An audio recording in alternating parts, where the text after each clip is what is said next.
अस्सलामु अलैकुम दोस्तों। जैसे ही एक तरफ अल जुलानी की लीडरशिप में HDS नाम के एक ग्रुप ने सीरिया पर कंट्रोल हासिल कर लिया, तो बिल्कुल वैसे ही दूसरी तरफ मुस्लिम दुनिया के अंदर और ख़ासकर सोशल मीडिया पर सुफियानी बादशाह की चर्चाएं शुरू हो गई हैं।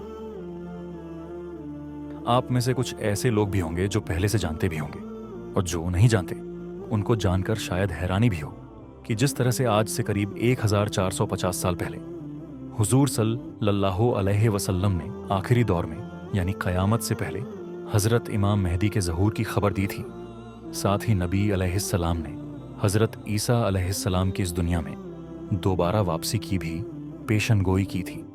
बिल्कुल वैसे ही नबी अलैहिस्सलाम की तरफ से एक जालिम और ख़तरनाक सुफियानी बादशाह के बारे में भी बताया गया था, जो मुल्क शाम मतलब सीरिया के इलाके से निकलेगा।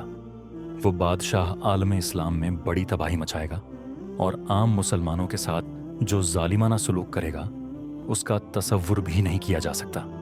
तो अब सवाल ये उठता है कि क्या सुफियानी बादशाह का ज़हूर सच में हो चुका है?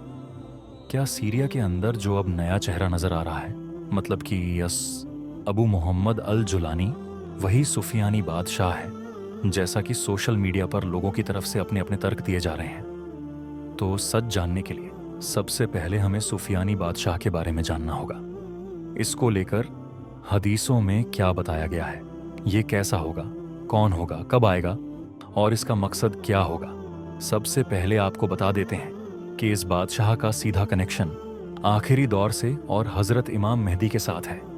रिवायतों से पता चलता है कि जब हज़रत इमाम मेहदी का ज़हूर हो जाएगा तो एक काले झंडे वाली फौज उनके हाथों पर बैत करके उनके साथ हो जाएगी और फिर पूरी दुनिया पर मुसलमानों की हुकूमत होगी। पूरे आलम में इंसाफ का परचम बुलंद होगा।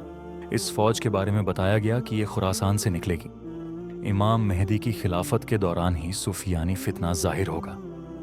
मुल्क शाम का एक बादशाह हज़रत मेहदी से मुकाबले के लिए अपनी ताकतवर फौज रवाना करेगा, मगर ये ताकतवर फौज इमाम मेहदी तक पहुंच ही नहीं सकेगी, क्योंकि अल्लाह के हुक्म से ये फौज ज़मीन में गर्क हो जाएगी। सुफियानी बादशाह इतना जालिम होगा कि वो किसी की परवाह नहीं करेगा और उलेमा और दानिशमंदों को चुन चुन कर कत्ल करेगा।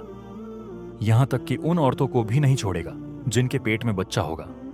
जुल्म वो सितम के दम पर तमाम मुस्लिम ममालिक पर एक एक करके कब्जा करते चला जाएगा। हालांकि बाद में इमाम मेहदी इन तमाम इलाकों को फतह कर लेंगे।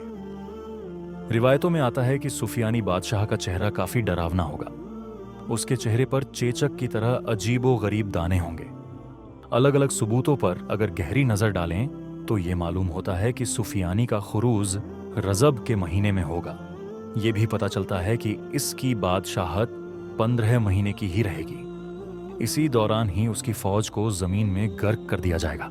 दोस्तों, चाहे सुफियानी हो या फिर दज्जाल हो, दोनों का मकसद एक जैसा ही मालूम पड़ता है। फर्क इतना है कि दज्जाल लोगों को धोखे और फरेब के जरिए गुमराह करेगा, जबकि सुफियानी सब कुछ खुल्लम खुल्ला करेगा।